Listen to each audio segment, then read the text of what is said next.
to stay on track. Next Monday, the other section is going to come in here.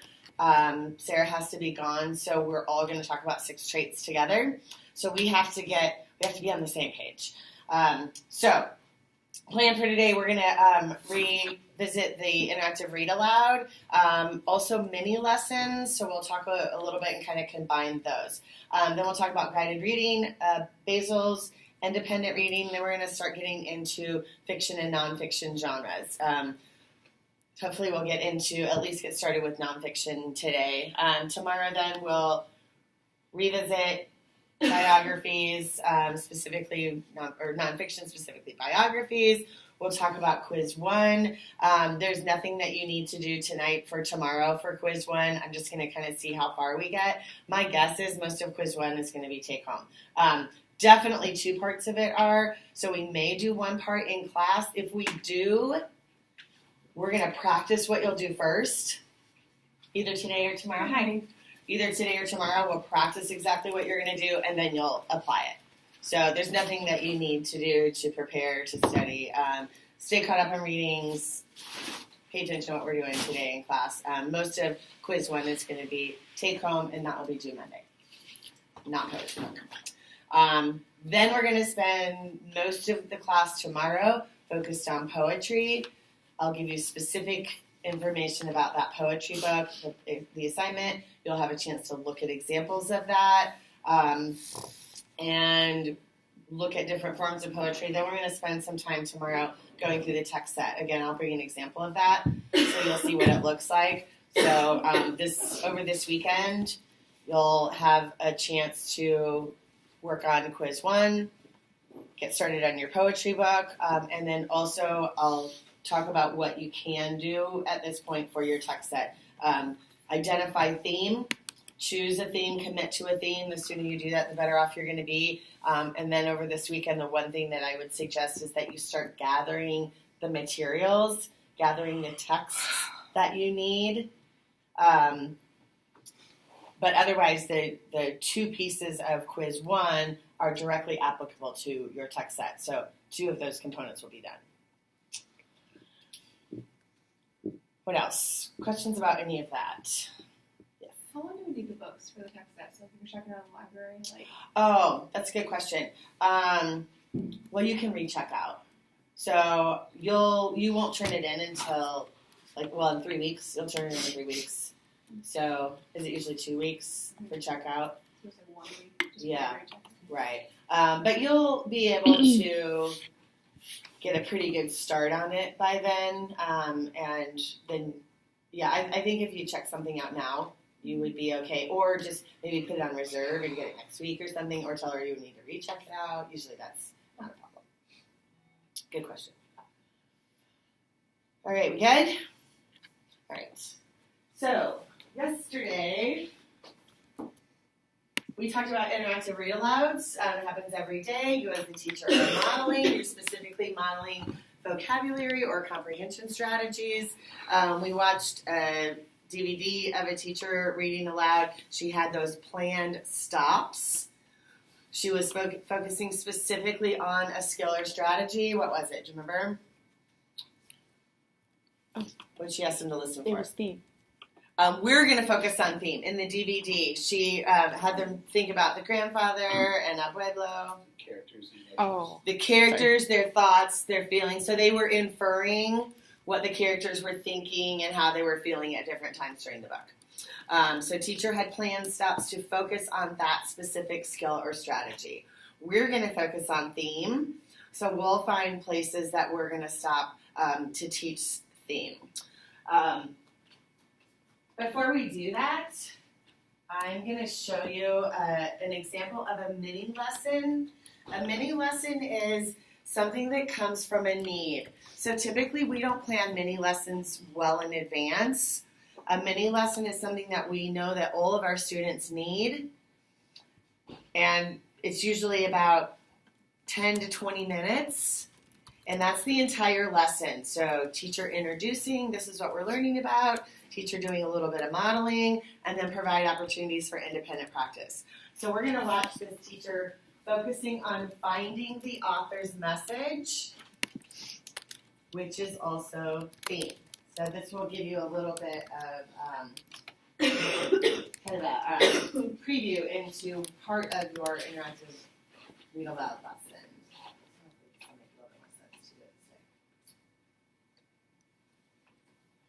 Good morning, boys and girls. We're going to continue our thinking about an author's message. In her mini lesson on the author's message, Rosemary uses several examples from books she has previously read aloud to the students. In doing so, she grounds her mini lesson in a shared experience with good literature. She wants her students to recognize the big messages in the text they are reading for themselves and to share their thinking within the classroom community. Morgan. That it's good to pass down family traditions. That it's good to pass down family traditions. That we need those family traditions. That it helps our families remember from generation to generation when we pass traditions down. You're exactly right. You also heard from Patricia another one about traditions, didn't you? You heard this one. So let's take these two down because we've talked about that. Let's go to a couple that we have heard a while back. Just a moment. Let's go to I Love You Like Crazy Cakes. Remember this story about the little girl who was adopted from China?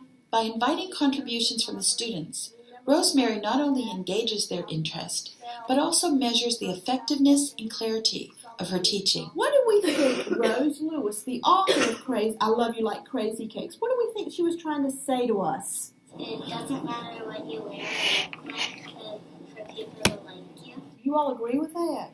You think that's pretty good summation of the author's message? Josh, what do you think? It doesn't matter where you come from and your parents will always love you. Doesn't matter where you come from, and I'm going to put a little abbreviation B/C because your parents, what should we say here? Your parents, and we'll add it right here, still love you. Okay. So take a look there. It's a very powerful message, isn't it? It doesn't matter where you come from, what you look like, what you wear, they will still love you. Let's go to one that was in our set of the Patricia Polacco's Thunder Cake. Remember this one?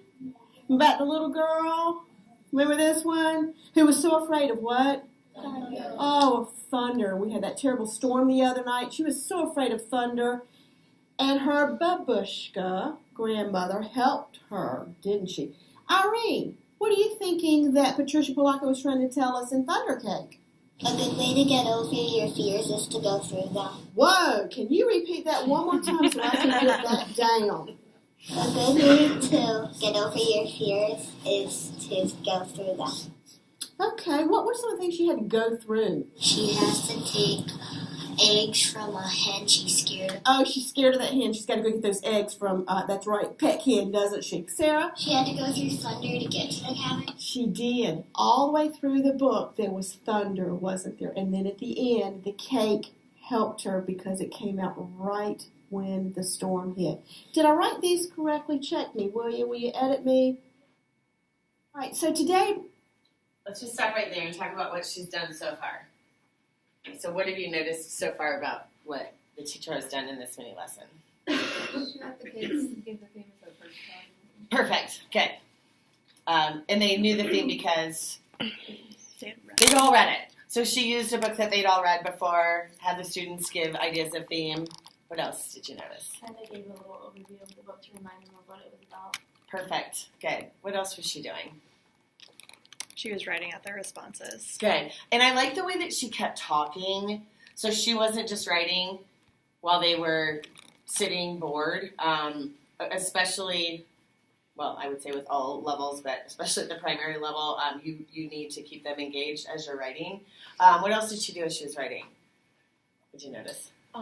She had them compare and contrast like the two different books, like what similar themes they Okay. saw in both of them. Okay, perfect. What else? So, go ahead. Obviously, she was questioning them a lot. Good. What kind of writing is this when teacher's in control? Shared writing. What did she do specifically about the writing process? Did you notice? She asked them to help her edit it at the end. Yeah, she said, check me. She also taught him one quick thing. Yeah, that BC. If you're not really explicitly looking for these tiny little things that teachers are doing, sometimes good teaching, you just miss it. So I think it's important for us to pay attention to all the little things that good teachers are doing constantly. So again, she's connecting reading and writing, modeling for them what the theme is, using prior knowledge, using something that they're all familiar with.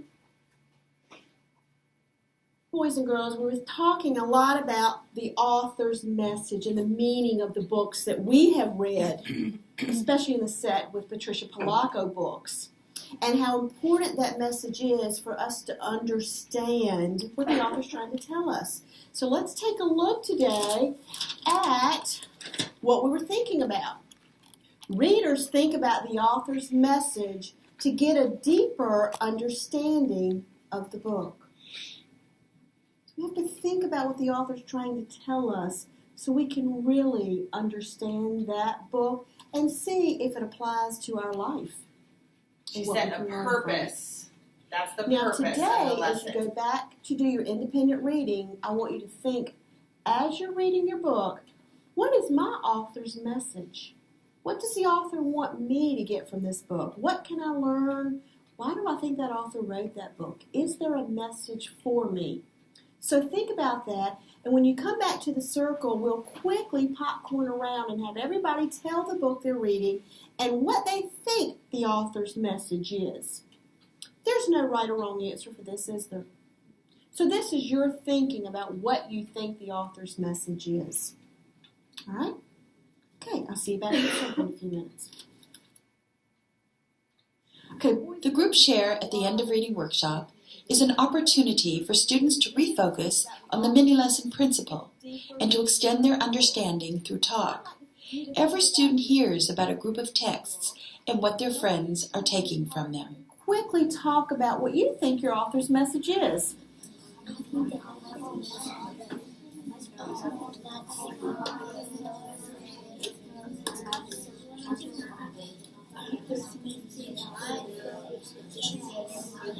All right, if you can turn back.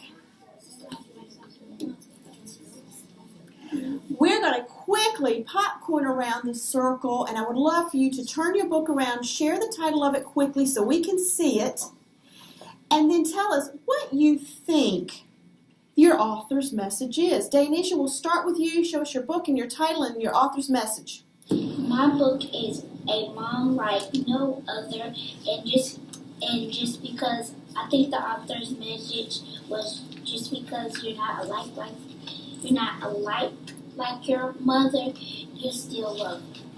All right. My book is New Year's Eve Nightmare by Nancy Starr, and I think that the author's message is not to steal, because stealing is bad. Don't steal. What else did you notice the teacher doing? So she clearly set a purpose for what she expected them to do, sent them off. What did you notice about that? They had time to talk about the purpose of their partner first before they shared it. So they Good. could know what they're going to say. Good. She was like, we need to know what you're doing, and like listening to what they're saying. Perfect. Good.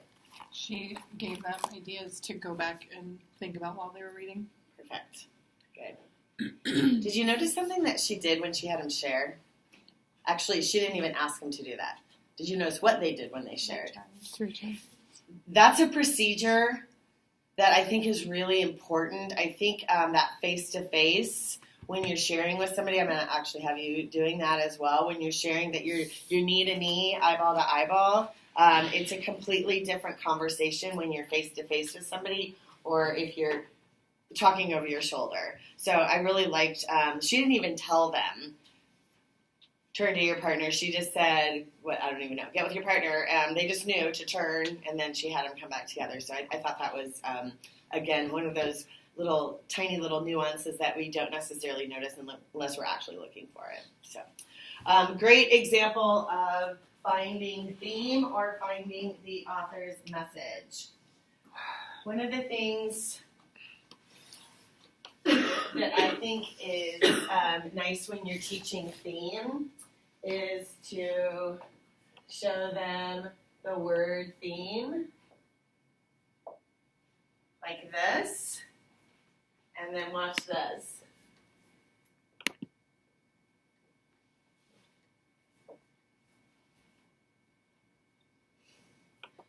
A little clap for that one. So, in a minute, I'm going to turn you back to your groups. I'm going to have somebody plug in, get that Google Doc back up, and we'll focus on putting that lesson together. So, let's take just a minute to get everything up and running, and then we'll talk through it. Make sense? All right, so if somebody will plug in, doesn't matter who. Get the Google Doc back up. Oh, like in. Yeah, plug in. Yeah, do you know what I mean by plug in? Do you know how to do this? Have you done this before? Yeah, I know how to do it. I can just do it on mine. I've got the Google Doc up. So everybody needs a Google Doc up because you're all going to be adding different parts to it. And I will, I'm going to give you control. You have all this part? Yes? Okay.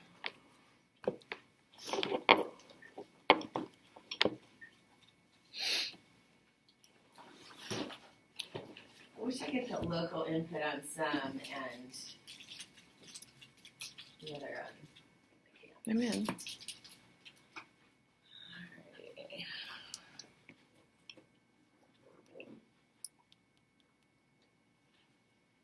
I think I already had it. This way. Oh. Sorry. Yes. Oh, yeah, aren't you supposed to I left my lunch right there. So I brought my sack today. I'm like, come on, it's familiar. So it was perfect that I brought it. You go to bed last night when it was like, rise up. Did you notice that? Oh, yeah. Yeah, I woke up to like 18 text messages and I was like, Jesus. I was like, she can go. I know. I was like, Mariah would have said something by now. I went to bed before 10. I know. I go to bed every single night at 8 o'clock. If I have to get up at 4 a.m. and do homework, I will, but I'm in bed and like trying to sleep at like 8. I'm the opposite. Yeah, you're a night owl. But if I didn't have to take Houston to jazz band, I'd be here on time. So I got one jazz band. Yep. Yeah. Am I supposed to put my snacks over there too? So apparently it was Shelby's day, not your day. Oh, so Wendy's tomorrow. Yes, I think I had it written down for the 11th. We're all off. Yeah, I forgot. Yeah, we're all off. So You forgot? Yeah, but she brought it, so we're good. Oh, I thought that was one of those was yours. I might have you guys move to another table. Because you I can was just like, take the laptop. Let's see if this table works. I added the Then we'll go and make the difference. oh, we already picked out our standard. If you hand it to me, I'll type it in. fourth grade. 4th grade. All you need is your laptop, so hopefully this I'll will leave my snacks here. let you get on. Oh, good, because we're writing that. Leave my snacks. Have you ever had these ones? I love Black Forest gummy. Oh my god, they're the best thing ever. You need. So what's that? Is that for snacks tomorrow? Apparently so. I'm just gonna leave them here. Maybe. Yeah, just leave them here. For some nice snacks for tomorrow. Have you ever had these? No. They're the best gummy ones ever. Don't feel bad. I missed my day, but I don't feel bad. I don't. You covered me today, so I'm good. Here's the thing, though. I'm hiding those snacks because, like, Jason ain't getting none of those. Like, and I know that little piggy. He'll be like, Emmy, He eat. would put them in his purse. Oh, yeah. He just stuck his bag. So what's Monday? This Monday? Or, Yeah, I don't know. whatever it is, Maybe it's. talk to me and She has a list, doesn't she? well, Don't she kind of look like Miss Spinster on Recess? It's my husband's birthday today. Yeah, it's fine. I just can't Are see you it. celebrating? Oh, okay. He doesn't celebrate birthdays. That way, yes, yes. So I'm bringing him home. He doesn't know this, but I'm bringing him home. Sushi. No, he does not like sushi. A saucy southerner from Hickory Park and a peanut butter and chocolate malt. Do they do that? And he's getting something that he's always wanted from me this evening, and we're just gonna call it a day. Always wanted and never has gotten, or just always wants all the time? No, always wanted, never gotten. Wow. Do I want to ask? Is like, oh, ugh. No, I didn't either. He wants to call me his dirty little hooker tonight, so whatever. Oh my God, so last night my husband he's sick and he's maybe, and we have this house here that literally numbs your throat. He goes, maybe you should do this. No, it's just. Here's the thing. Okay. You get married and it all goes Alrighty. downhill. 20 minutes later. So, Better.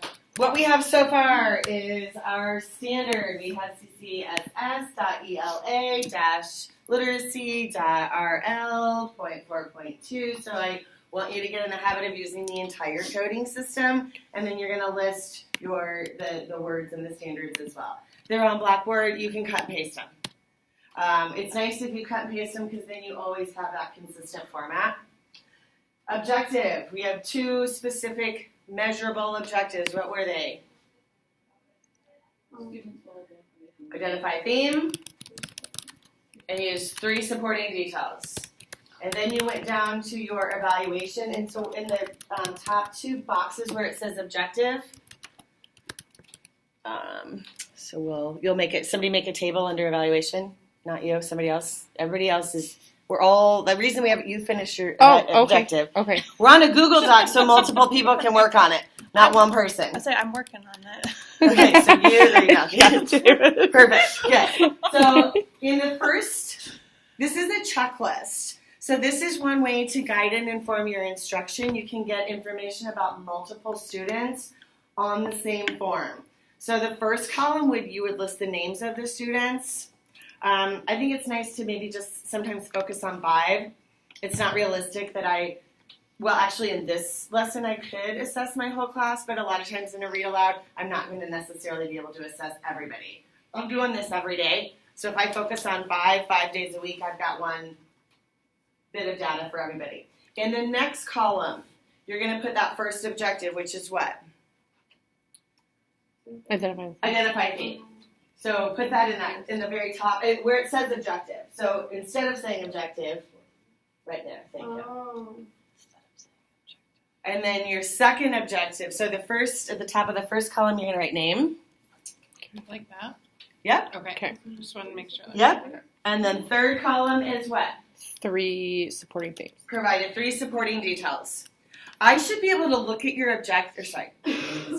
I should be able to look at your evaluation and know exactly what your objective is. If it's an objective, it needs to be assessed. If you're assessing it, it needs to be an objective. Please don't add anything to your evaluation that's not an objective. Is spelling an objective for this lesson? No. Don't add it. Did you make them write with a purple pen? Is that an objective? No. Then don't evaluate that. Don't add anything to your assessment that's not an objective. So your objective, your lesson, and your assessment is an exact match. It's one of the most common comments I make on every semester on lesson plans for evaluation. Match your objectives exactly. So we're not assessing anything that we aren't putting as an objective as the focus of the lesson. Okay, so our 2 objectives are students will identify a theme and provide those supporting details. Materials. APA, go ahead and put that under materials. So a lot of you cited it. So put it under materials. That's what you need for the lesson. Oh, no. So actually, move it. Hand me the book. I'll look it up on it. You already have it. I already got it. Oh. Yeah, I did it last night. Okay. Perfect. The other thing that you might add is a graphic organizer. So you might list that underneath. There's a really popular graphic organizer on Pinterest that lists theme and has supporting detail. It's if you Google graphic organizer for theme, you'll probably find it.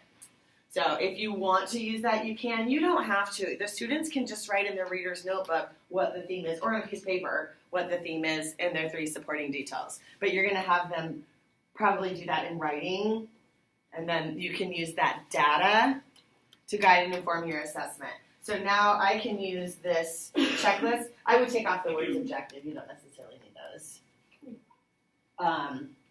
And for 3 supporting detail, I would write provides 3 supporting details. That just really makes it super clear exactly what you're expecting. One of the things I think about for lesson plans is stranger readability.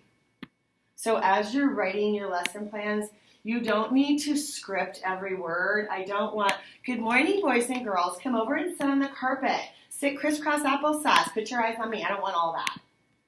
I do want exactly what it is that you're teaching. Thinking about that you may have an emergency one morning and need a substitute. Let me tell you a horror story. Substitute teachers now in Iowa need a high school diploma. A high school diploma recently. Yeah. Or better if they have a college diploma, but it doesn't have to be in teaching. They have 0 LED experience. So keeping that in mind, thinking about putting a lesson plan together, it needs to be detailed enough that, again, someone who doesn't have a teaching degree knows how to teach this lesson. So in your introduction, this is the I do part. This is the teacher part, the first part of gradual release.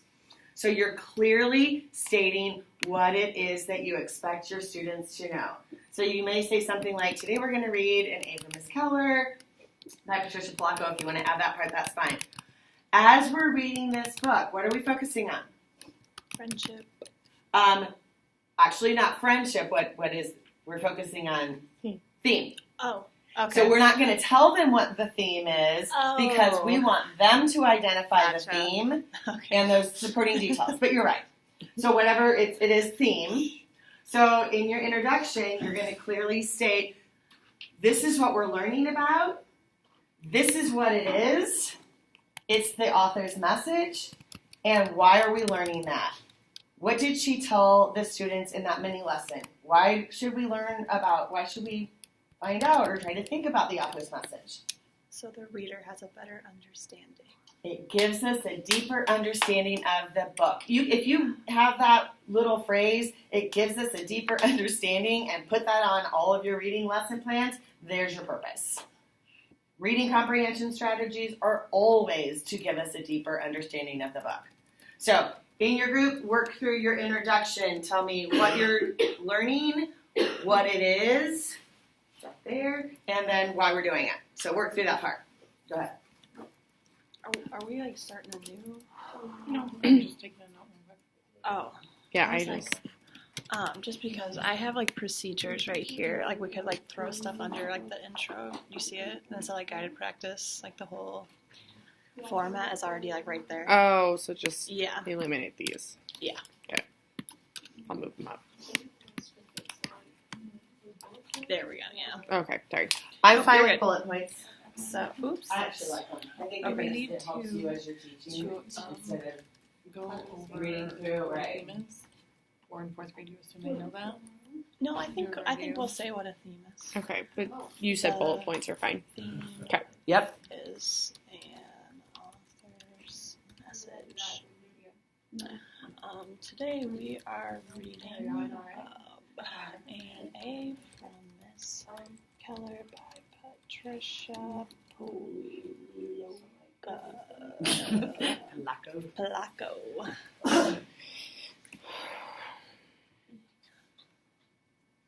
I would. Yeah, we're just typing. Yeah.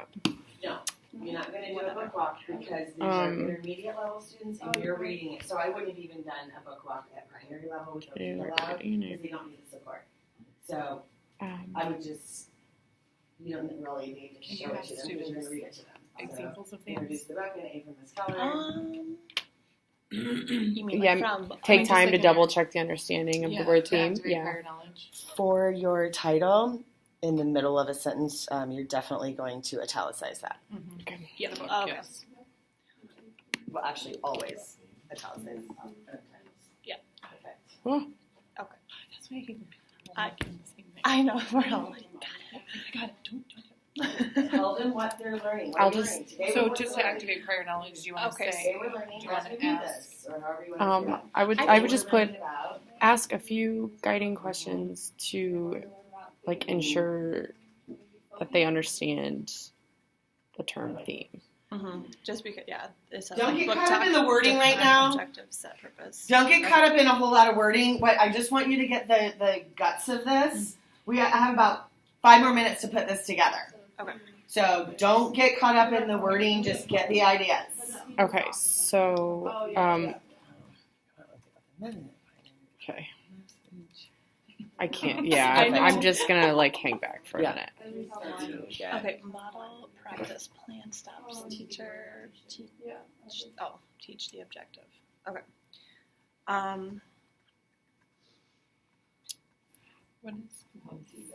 What is what?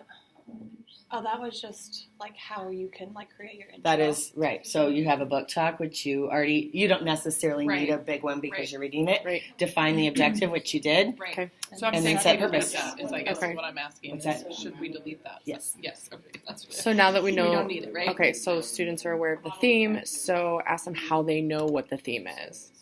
We're using. Yep. Exactly. Okay. So how do we determine the theme? In the intro. Yes. How? Look at your objective. How are we going to ask them to determine the theme? Using supporting details. Yep. Exactly. So readers find the theme by using supporting details. As I read this book to you, you're going to use those supporting details to identify the theme. But Are you talking about under intro? it's still in the intro, yes. Still in the intro. So Still in this the is intro. still, we're defining it, we're giving it purpose, we're making it really clear what they're learning about. If you're doing model practice and you're reading, Um, is it okay for you to like stop and think? So We aren't there yet. But yes, that's exactly what we're doing, but we're not there yet. So we introduced the book. We told them what they're going to learn about. We told them why they're going to learn about it and how they're going to do it using those supporting details. You could add some examples of theme by the author's where you're defining it. The theme is the author's message. For example, bravery, courage. So you might give an example.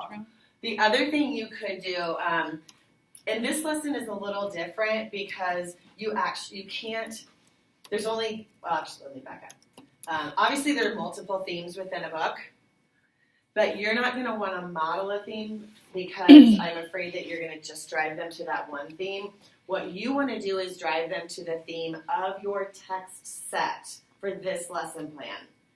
So in a lot of situations, it'd be fine for them to come up with any theme as long as they could support it with details. But for this lesson, you're going to actually use this lesson plan to introduce your entire text set.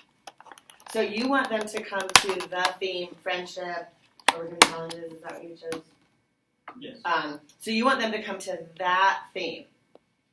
So what you could do is say, remember last week we read The Junkyard Wonders. We identified the theme as bullying because, and you're going to give those examples. For your text set for quiz 1, you're actually going to find a picture book for your theme. You're going to do exactly what you're doing right now. Beef it up a little bit. So today I just want you to get the guts of it. You're going to add a little more detail. You can use this lesson plan as an example or this book and say, last week we read an A from Miss Keller and we identified the theme as friendship, overcoming challenges. As I read today, I want you to listen for the theme and supporting details. Does that make sense? So in the I do part of it, you sometimes will actually do it for them and model what to do. It's tricky with theme, which is why we're doing this one together. Is this making sense? Mm-hmm. Okay. So you might, at the bottom of your introduction, or at some place in your introduction, you might want to say, remember last week we read blank and identified the theme as blank. Some other possible themes are, but don't list yours. So that might make it more clear about what theme is. I've had lesson plans, or I've seen lesson plans where students will say, today we're going to learn about crandolin. Who knows what crandolin is? Great job, you're right. Okay, let's open your books and turn to page 4. Everybody find an example of crandolin. Go ahead, do that at the table. You know what that is? No. Need to be explicit and clear and model. I made that up. But you can put in the word prediction. It's the same thing. Today we're going to focus on prediction. Who knows what prediction is? Yep, you're right. Okay, let's go. One person might know what it is. All right. So, introduction. Clear on the introduction. Mm-hmm. If you want to add a little book introduction, you can. You definitely don't have to because you're focusing on theme and you're reading it to them. Book introductions become less detailed the more support the teacher's providing. If the student is reading independently, I'm going to provide more support and a more detailed introduction. So, model practice. The next thing that you're going to do, teacher reads aloud, so go ahead and write teacher reads aloud, or teacher begins reading. Teacher has planned stops. On your table, you have 3 examples of Post-it notes.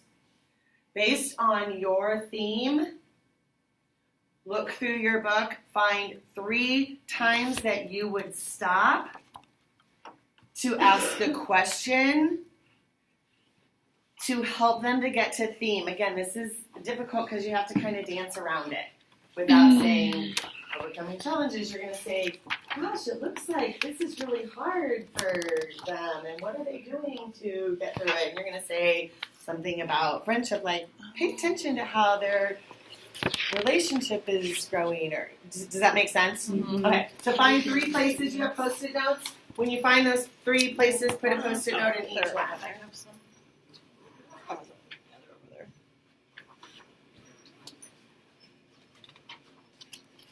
So I would say definitely like her first interaction with Pop. Yeah, right here. Yeah. Yeah, sure. She's working hard, not satisfied. Well, like, 'cause it's like relationship.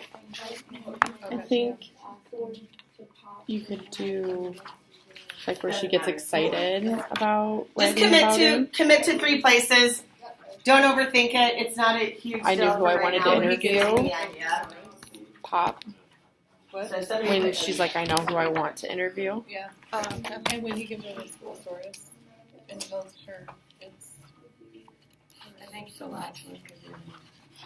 Yeah. Yeah, and her how sadness. she feels about yeah. that. And even if you had more, you talk about the one at the end where she writes her letter and you brought him to life, or so. Find 3 places, find 2 more. Even. I'd say like when she finally like this part where she starts comparing her comforting. This one. Yeah. That's a good one. That one. Okay. Oops. Well, the very last one. When she's like, oh. Where's that one? I mean, it could be. Or it could be, yeah. So, again, okay, so in your model practice now, teacher begins reading, stops at Post-it notes, or stops on plan stops.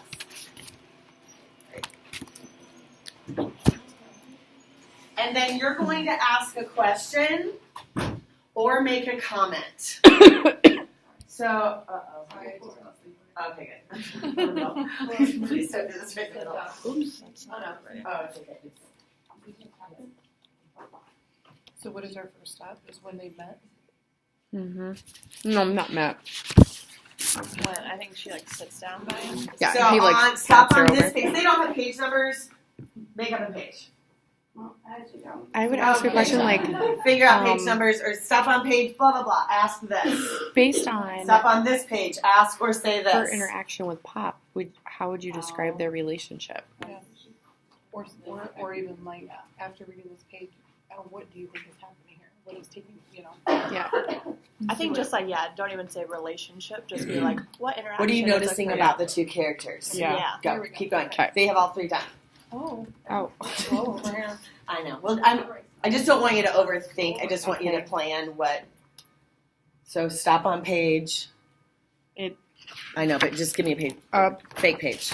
Page 6. Six. Perfect. 6. Good. Go to your next one. Stop Okay. on page. Stop on page. So then in model, then you may want to say something about, actually at the very beginning of this, teacher stops, to model the theme of Why do you think she would interview? whatever your theme is. So if I'm your substitute, I need to know what you're going, what you're going for. Teacher doesn't express it to Because the teacher is not going to say that to the students, and then you might even, you can put that, you can add some of those details to the lesson without saying the theme. Teacher is modeling to get the students to identify this theme with details. Does that make sense? Okay, good. You have your plan. Perfect.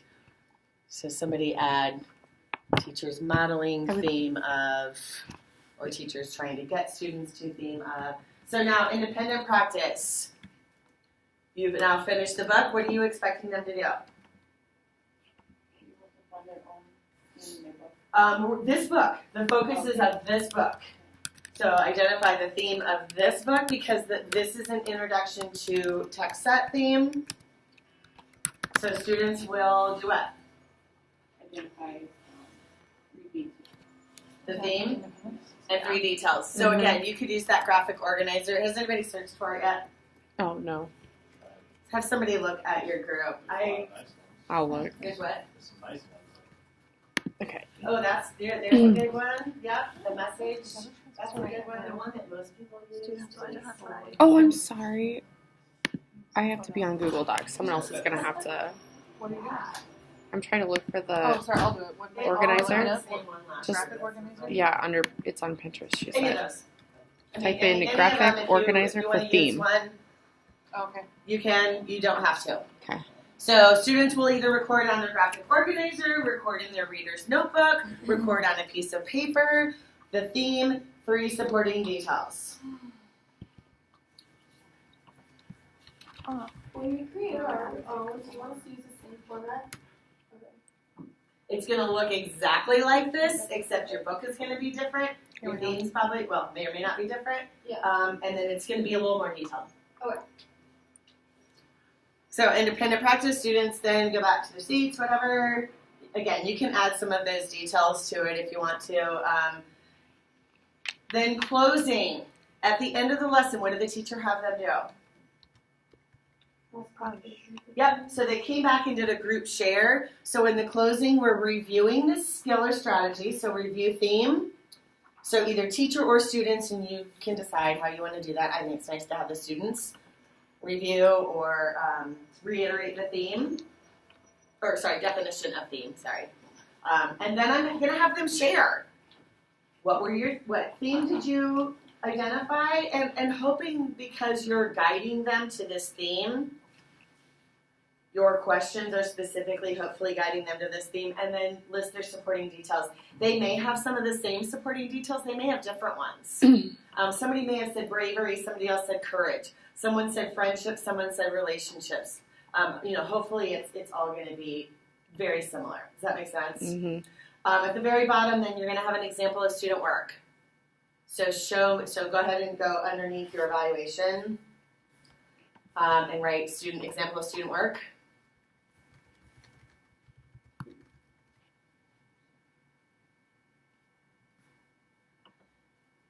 your theme. So list your theme. And then 3 possible supporting details.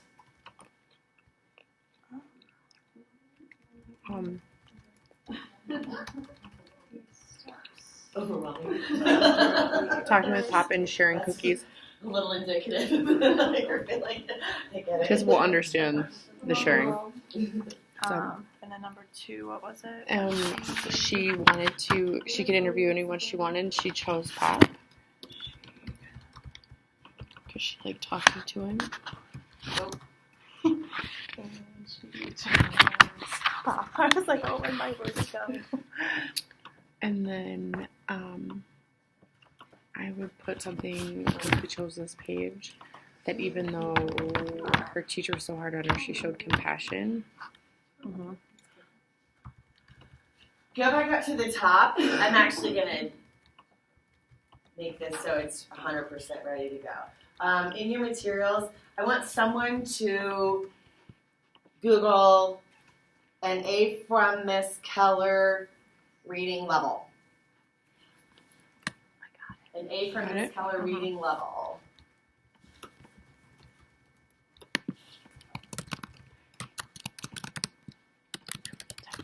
And we'll add that to the materials, so you are going to be almost done. Anybody find it yet?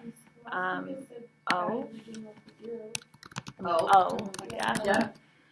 So guys, so you can write GRO. Did anybody find a Lexile level? I did, 700L.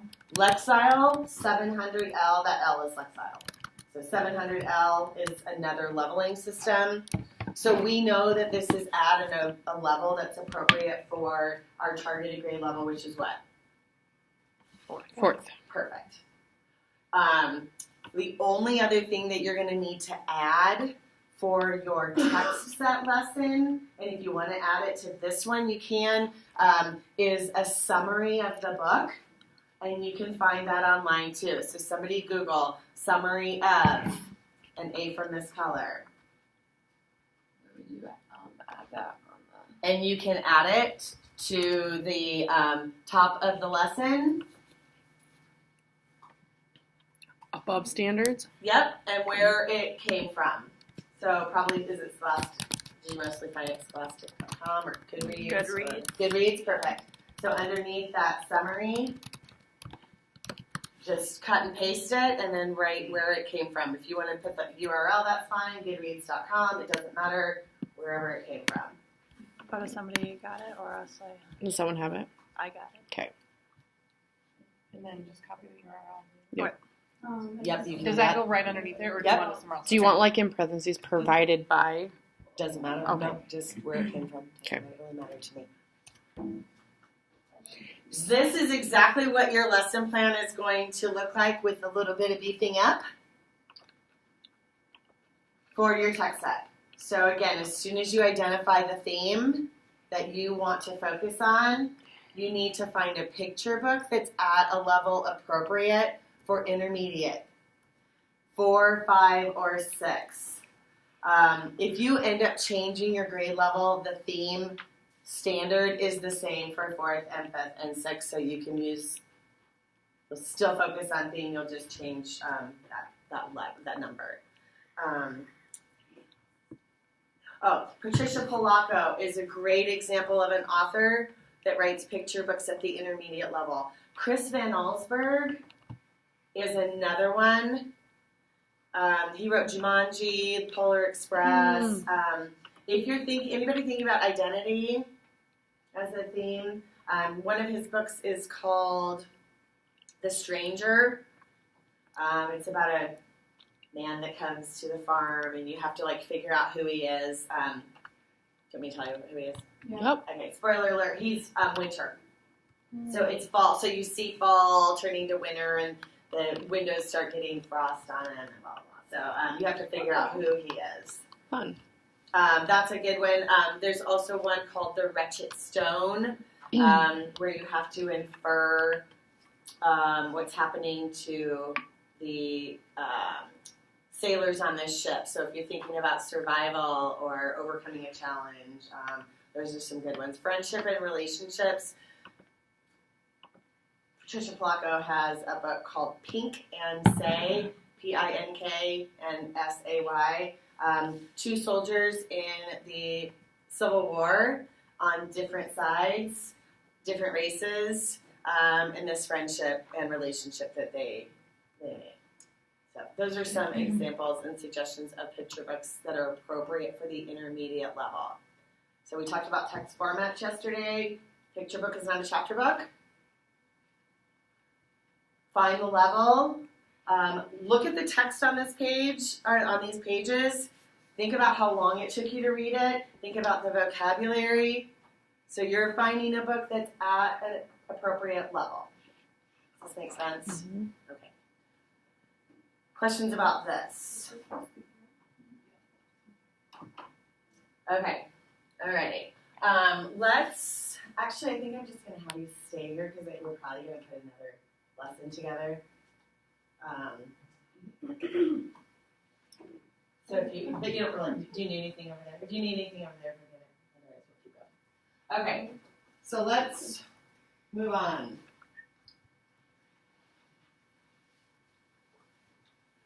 This is the format you're going to use for all of your lesson plans. This format is on Blackboard. There's a cleverly titled folder lesson plan format, I think. So, should be able to find that. All right, moving on. Questions about choosing theme. How many of you have kind of committed, semi-committed? If you haven't committed, commit. The biggest problem is vacillating. So commit to one. If you hate it, you don't ever have to use that theme again, but that will be best for you. Okay, let me move on. Gandhi said, I've always felt that the true textbook for the pupil is his teacher. So we talked about mini lessons. Guided reading. As you know, same as 377, students are working independently, but teacher is there for support. The text is at the instructional level of the group. We find that instructional level by using what? Running record.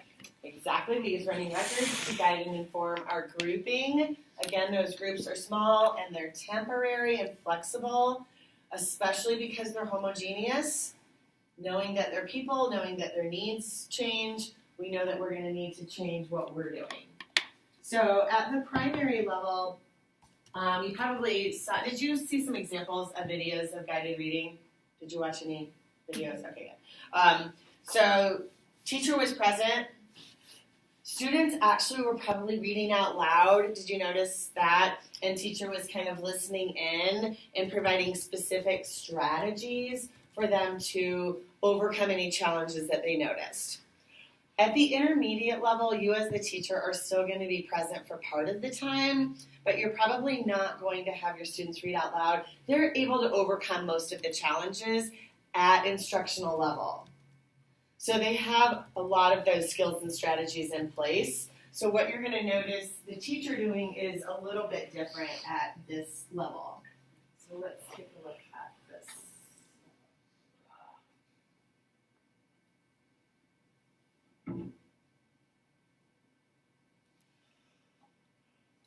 So this is a little bit long, so get comfy. Excellent example of a teacher helping students to take on and understand a very sophisticated text. It's called Seed Folks, and it's by Paul Fleischman. Now, we've been studying immigration and moving in social studies, and this book is actually nice because it relates that topic with what we're going to be reading. Carol's careful introduction of this work of fiction is essential to comprehension because of the complex structure and mature ideas in it. There are different races. Anything else? Jasmine, go ahead. I think they're connected in some way because the book can also help you along the cover. Oh. You can see that these children have learned how to talk with each other about books. Look at the pictures on the back. Someone could have something to do with a pumpkin. or a locket or something. These are people who come from all different places in the world. They have different backgrounds and come from different cultures. Maybe these things were like very popular in their country or were seen a lot. Okay, but how would that make them connected? Maybe it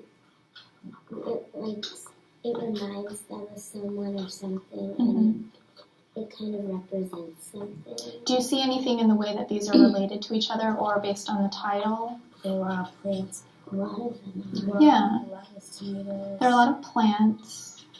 And also, what about the title? What do you think seed folks means? Maybe Misha? it looks like a lot of these were seeds. Maybe a lot of them are like they were some kind of farmer or they were like gardeners. Okay, on to page 1. The first chapter is told by one of the characters, and her name is Kim. And there's a picture of her.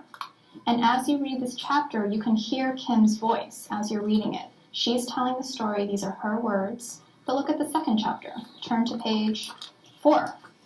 Who's telling the story now?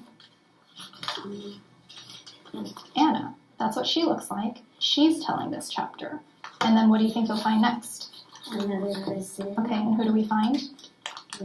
Wendell. And do you see the picture of him? So that's what he looks like, and he's telling this story in this chapter. In every chapter, there's a different person telling the story, and you hear that person's voice.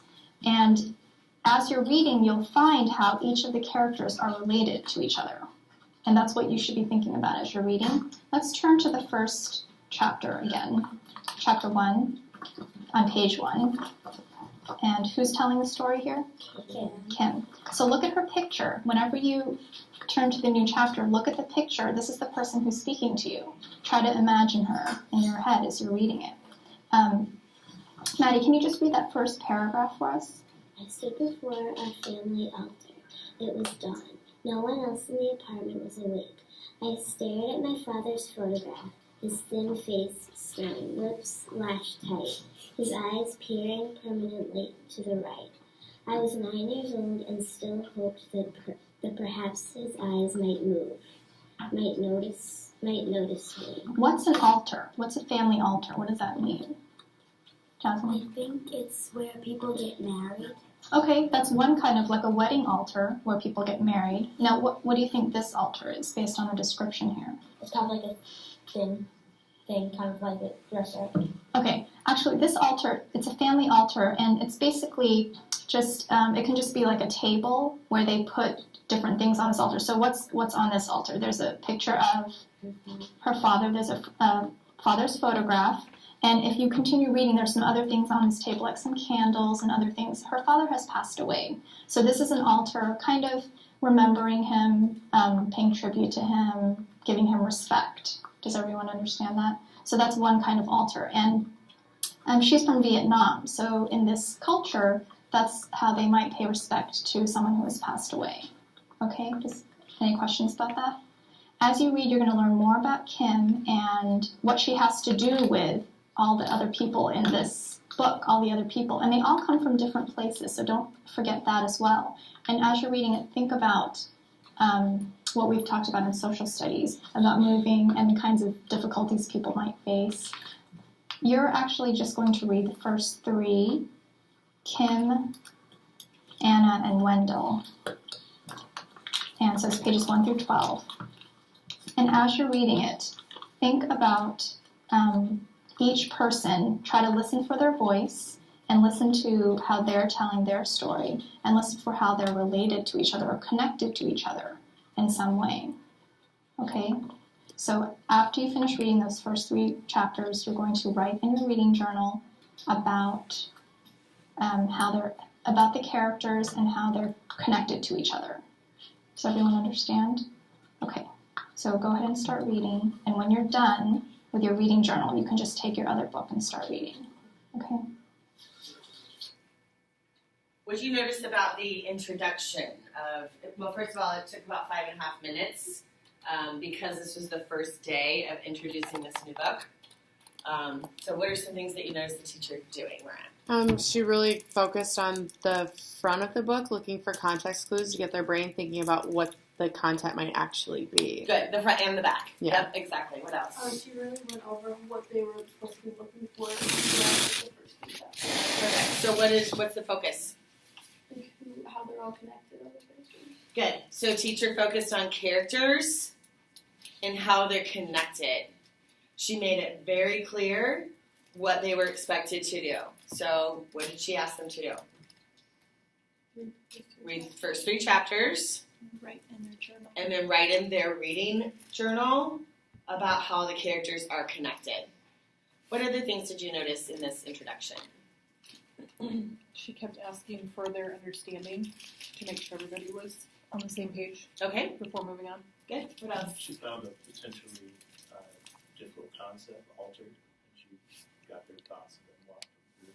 Perfect. If they don't understand the word alter, that's not a tier 2 word. That would be a tier 3 word because it's specific to a domain. It only means one thing in this context.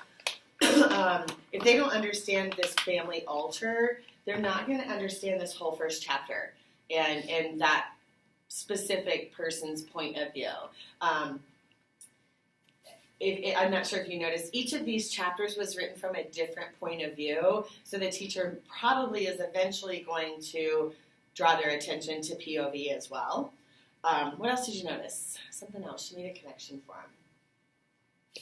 them. Social studies and people moving around from different countries. Perfect. So she talked about immigration.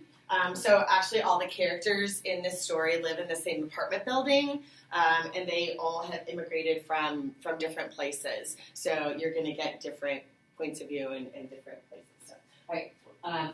What you'll notice now is the students are going to be reading. They're at the table, so they're still reading independently, but they had that teacher support at the beginning. This text is at their instructional level.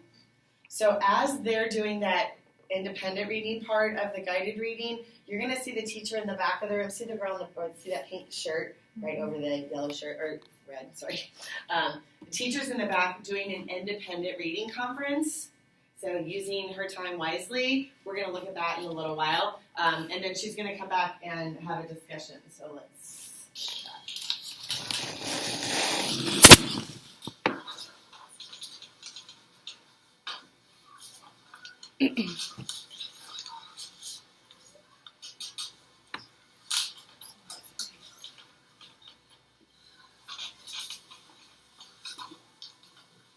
Do you like illustrations? Yeah, those illustrations are really nice.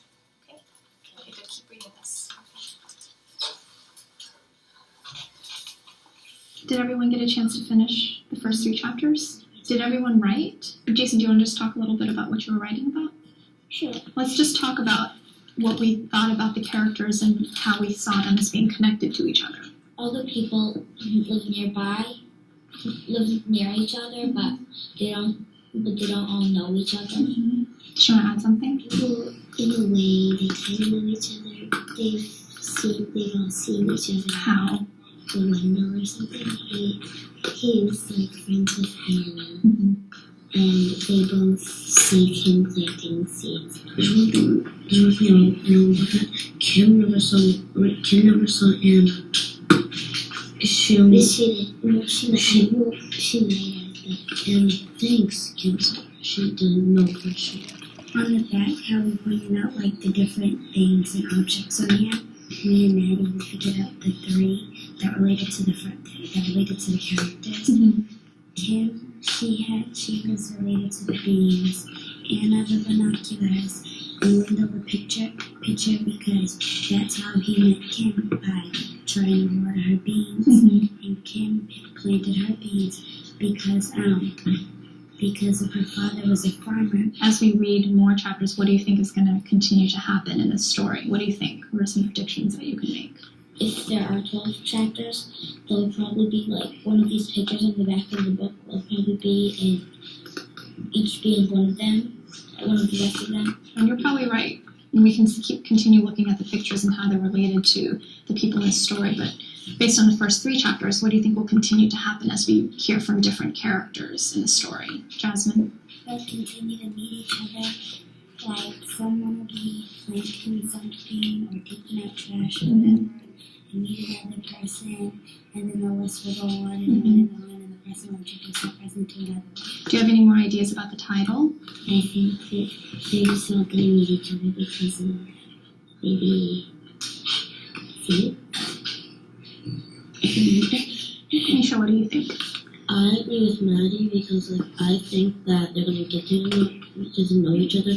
Like from somebody's planting seeds, and the other person comes up to him. Like Vacant Author that Kim was talking about.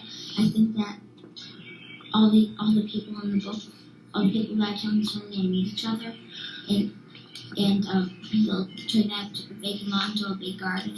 Did the first 3 chapters make you think about anything else unrelated to the garden? Yeah, because I was showing that I was his daughter. Like that's kind of feels like the end of this chapter, and I just really, at that point, I wondered what was going to happen next. I mean, like, why would she want to show him that she was his daughter? Yeah. When he said that you didn't understand why she wanted him to know that she was his daughter, was because she was born 8 months after he died. And when other people, like her mother and her older sisters, cried about him, they knew who he was, and but she didn't, so she couldn't cry about anything or anybody that she didn't know. But the only thing that she knew was that he liked to play and all that. So so she wanted to show him that she had his ability and she could do what he did. I'm really glad you brought that up because even though we're thinking about how all of these characters from all these different backgrounds and places around the world are connected to each other, there are also stories in each chapter about each character, separate from all of the other characters and what's going on in each person's life. Even though they're all connected in some way, they're also very different in other ways. Exactly. When he said that him and Anna are the only 2 white people alive, I didn't really get in Anna's story when it said how all of her family and all of the white people left as soon as like the other countries and places started coming in. I didn't get why. I think because I think that when the other countries came in to that kind of apartment thing, that her family and friends, they might have felt uncomfortable around other races. I don't agree with Maddie. I think during Anna's story, it said how that apartment building in that neighborhood was just for like a place where it kind of like a hotel until they had enough money and they were able to move somewhere else and get a decent job. So probably just happened to be a coincidence that around the time when the people got enough money and they were able to leave and find better jobs and stuff, other cultures and races came in. As we continue reading about the different people in this neighborhood, there's some things that bring them together and connect them in some way. Okay, great job. What did you notice about the conversation they were having? What did you notice? They would build off of each other. Answers. Definitely. What else did you notice? I just liked how she was very patient letting them answer because most adults cut children off when they're not, when they just keep going. And I also liked how they had conversations with each other and she allowed that, that's not what you normally see, so. They were really using details from the book too to support all of their answers, which was good. This is not their first rodeo. Clearly, the teacher has, again, established these expectations and procedures. And as Jalissa said, I love that the teacher is present, but yet lets the students answer each other's questions instead of teacher jumping in to answer. What else did you notice as they were talking? I felt like these conversations were very advanced and mature for their age, but yet their comfort level showed that she obviously, like you said, this isn't their first time. Yeah. So she's obviously had these directed conversations with these really hard, mature topics. Yeah. Good.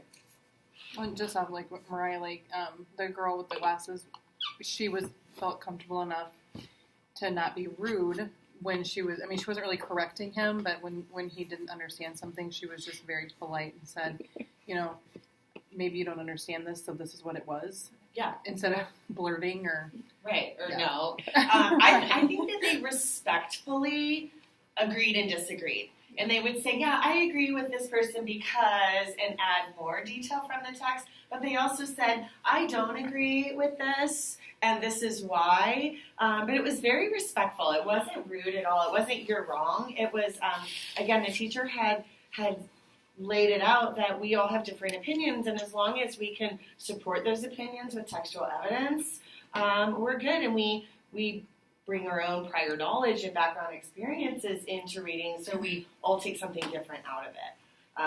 I just think it's a really good example of teacher allowing students to have that conversation. Again, teacher was still present and led the conversation, but the students just took over. So, guided reading at the intermediate level.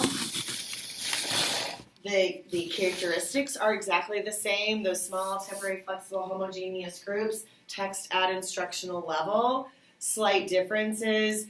You as the teacher, again, are going to be very present with that introduction. Clearly state the learning goal. Provide that book walk.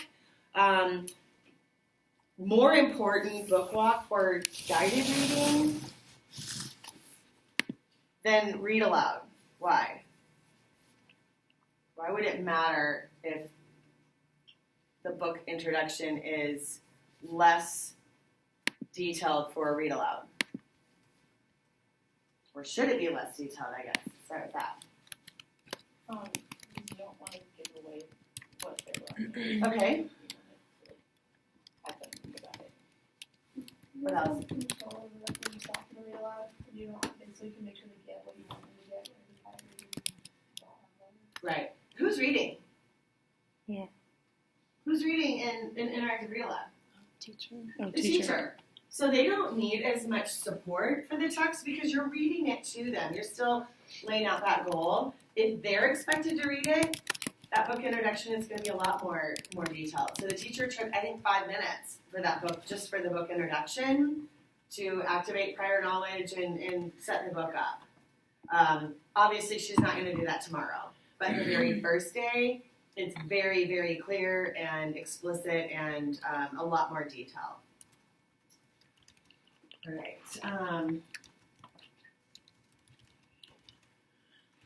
Let me talk about this, and then we'll take a break.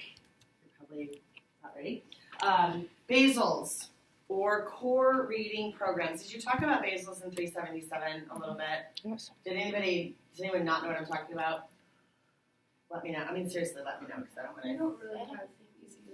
Okay, so basils are basically it's instructional materials. So it will probably look like a manual that you as the teacher get. And then yesterday I brought that reader that has all the stories are all at the exact same level. So school districts will purchase these materials for the entire school. Or the school might have a book room where you have a lot of small trade books or little books that you use for instruction. So again, it's not really up to you. It's the district will provide this instruction. They used to be called basils. Now they're called core reading program. It's the same thing. Basils sometimes have a negative connotation, so they changed the name. It's the same thing. So what it is again, graded materials. So if you're a second grade teacher, you get second grade materials. If you're a fifth grade teacher, you get fifth grade materials. That's it.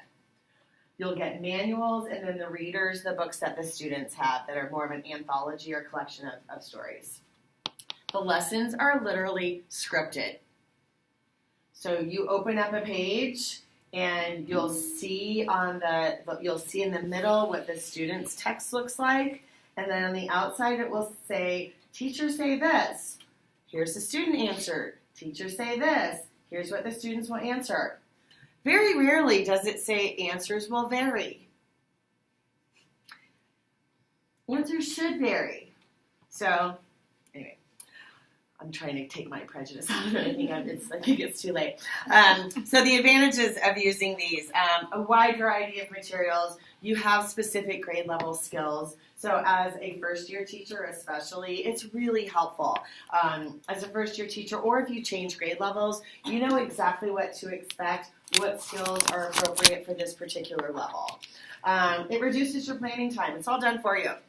In your lesson plan, you write teacher manual page 350, and that's it. You're done. You literally open it up. Here's what you do. You do this. Didn't say this. You do this. Didn't say this. It's all done for you.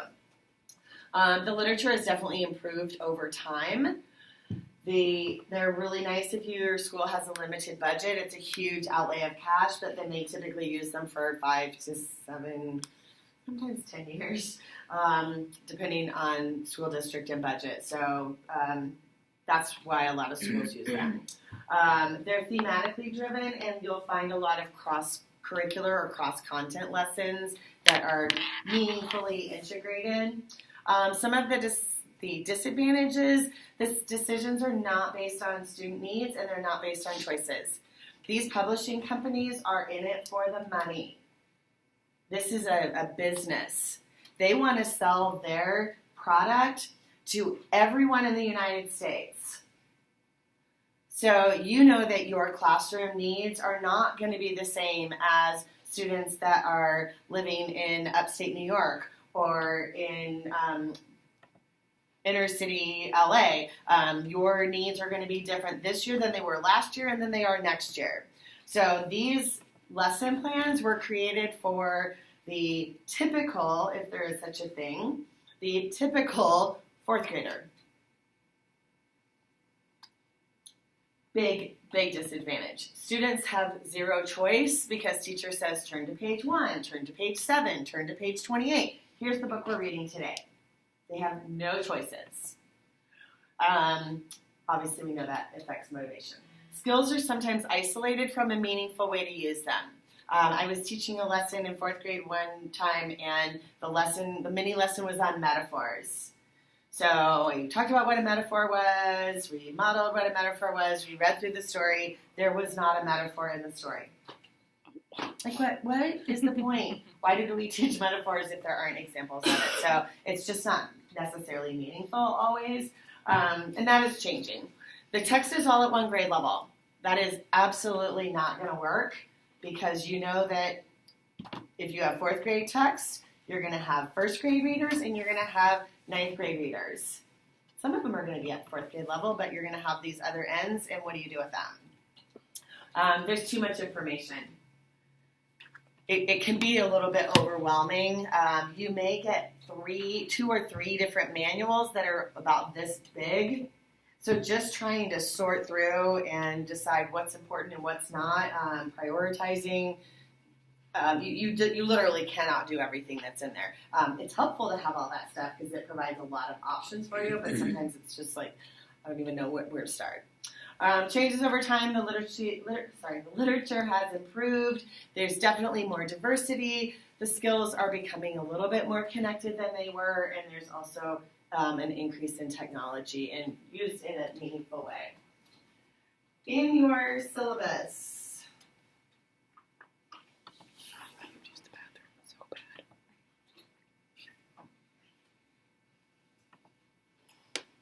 is an example of something that you as a teacher might use to review a basal series. When I was teaching in Des Moines, we adopted, within 10 years, we adopted 2 different reading series. The second reading series that we adopted, I was on the committee. So we looked at a variety of different series, basal series or reading programs, and decided which was best for us. This is an example of the criteria that you might use. This is an example of the criteria that you might use. This used to be an assignment for this class. It's no longer a required assignment. It's now available for extra credit. So if you are interested, you can do this by yourself or you can do this with a partner. Totally up to you. If you do it with a partner, I just need one assignment with both of your names on it. If you choose to do this, you can go down to the CTLT. On the north wall, there are reading manuals. Does that seem sort of familiar? The people at the desk can help you. Grab a 4th, 5th, or 6th grade manual and reader. So the reader will be the book that goes with it. Go through this criteria. It usually takes about 30 to 60 minutes. It's worth 5 extra credit points, and it's due on Monday if you want to do it. This Monday. The 15th. Okay. Is that right? Mm-hmm. So if you want to do that, go down to the CTLT. I think it's a really helpful assignment. And again, I like it if you do it with a partner because talking about what you're learning about, we know increases our understanding of it. But I also get that can be difficult at this juncture too. So, yes. Do you know if you can check those out? I'm sorry. I don't know. I don't think so. I don't know that you can. Okay. The other thing is, with 25 people trying to get them, it would be super fair. I mean, yeah. I know, but So you say get Is there there other first. places to view those at? I mean, libraries really don't have stuff like that, do they? I don't think so, unless Okay. you went to Heartland and Johnston. But Okay. I Yeah. just wondered, just not Yeah. for this, but just in general. right, no, I don't know. Well, the AEAs. Yes. Once you're a teacher, you can go to the AEAs, and they have all kinds of Okay. resources. Fun fact, you can't scan them or copy pages out of them either. I learned that the hard way. So, yep. I had somebody chase me down after I printed off a bunch of stuff.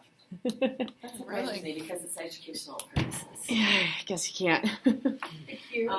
Yeah, I was down at CCLC and I was copying off a bunch of pages because I wanted to take it home.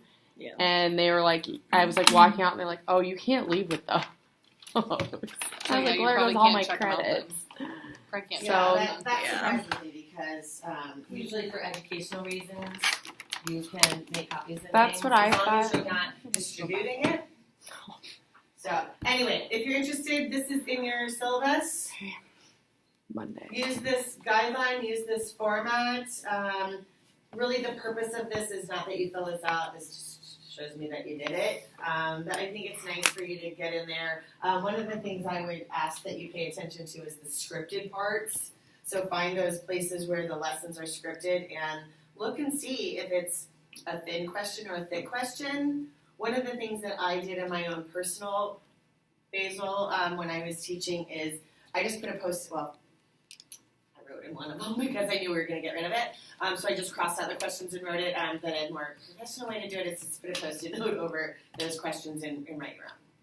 So, okay, let's take a break. I'm going to get through independent reading, but we'll do that. We'll do that when we come back. I think that's Yep, about a page or two usually is what it'll take. So fill in the questions? Yep. Okay. Yep, just respond to the questions.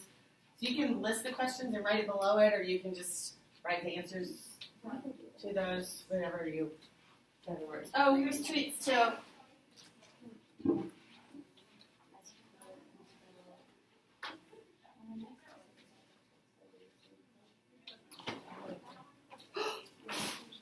Yes. Hannah got you guys know Hannah Dixon? Mm-mm. Gosh.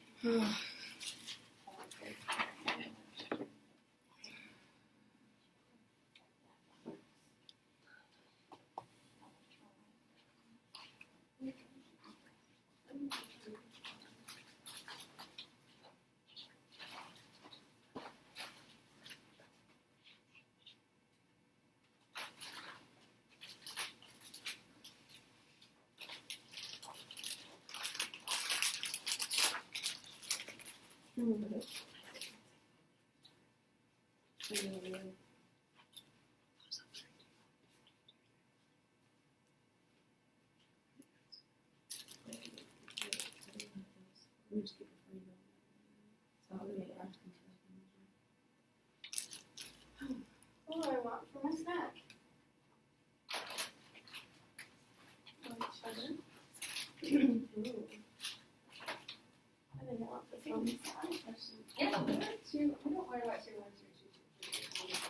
Or that one is where it's vocabulary.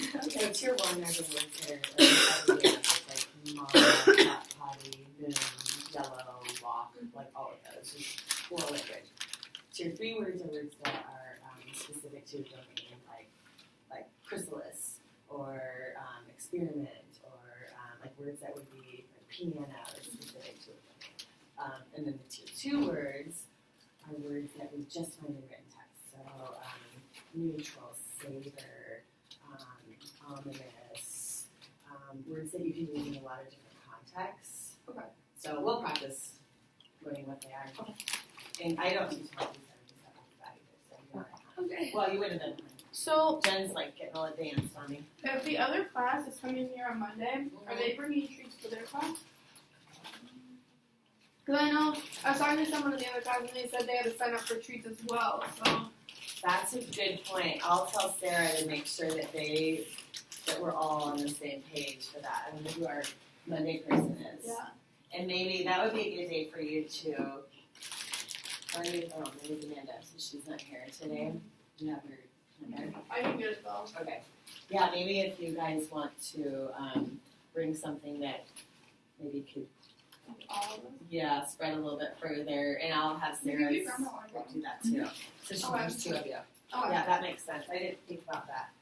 Yeah, me neither.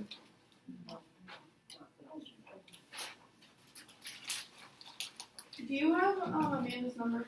Can I get it from you? Since she's doing snacks on Monday.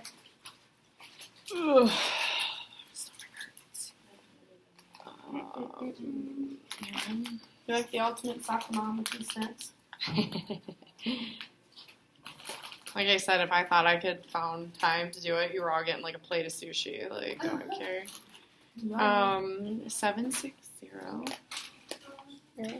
304 2329. Cool, thank you. Yup. P.S.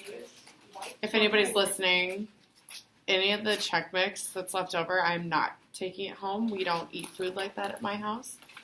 So nobody else Frick should. yeah! As you're like, So let me go get another bag real quick. Well, no, I'm just saying, like, when this class is over, like, if there's any bags left, like, take it if you want them, because I will literally hand them to a homeless person before I'll bring them back to my house. So, So let me shove them down my shirt real quick. or just take it. You can just take it right now. You just, good morning, Mariah. I hope this finds you doing well. I appreciate you emailing me about your grade. I have reviewed your options, but given the number of classes missed, you will receive the 89.2, and it will not be rounded up. Thank you. And it is mine. Okay, perfect. Underneath. Yes, over there. yeah. Thank you. I just wanted to. Hey, can I leave my? I brought snacks today. I don't know why.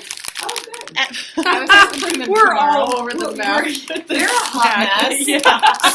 So I was Mariah actually doing it yesterday. prepared. Yes. I was You are preparing. prepared. I'll put Can I them leave in my. my? Yeah, take them in my office. Yes. We'll have them all. Uh-huh. All ready for She's like, ooh, gummy worms. I like that. I like she brings her little cart, her own little cart. Oh, yeah. I like that. She could have just put them on her cart and left them there. Oh, my God, my stomach hurts. You know what? I bet Jen got attacked, and she's probably like, oh, I thought everybody liked me, and then everybody's like attacking me over her grades. Did you email yesterday? She was like, this is why. Oh yeah. You know, just overall. Oh, I didn't see it.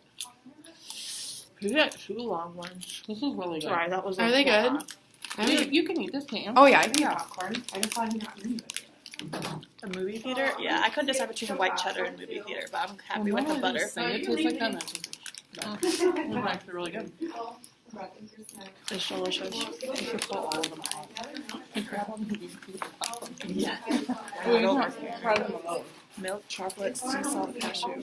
Fancy. And what? Round one. Every break, just take one. If they start Just fill up your bag. Wait, let me just. Yeah. This makes no sense to me.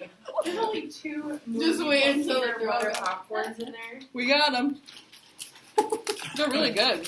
Sorry. Normally they say they're movie theater and they don't taste like it, but these taste Want like to try it? It's very good. Yeah, well, hold on. I feel like I'm eating corn. Don't know. Kind of corny. Oh, popcorn. Isn't that kind of what you say? They literally cleared up this whole thing, and it really sucks that it's raining today. That means it's quiet. I'm glad it'll be kept quiet. Yeah. Yeah. I saw them walk out here. Did you see them? They all walked out in a big group. They took a look and they went, nope. And they're all probably all at home in somebody's garage drinking beer right now. 2 Like, days ago, I had you on the bus with like 50 of those. I said that I go, And I ooh, was this the is getting on there with all those I workers. was the only girl. Really? And they were like, Trying to dump their out the mouths. I was like, I love construction workers. You I learn do, they're hilarious. you learn so many interesting words and No. phrases. That's what I was saying, like, there's no They screen. kind of make me laugh. And I was like, Yeah, you have to. like, don't move down a dark alley. That This whole is thing kind right of there scary. is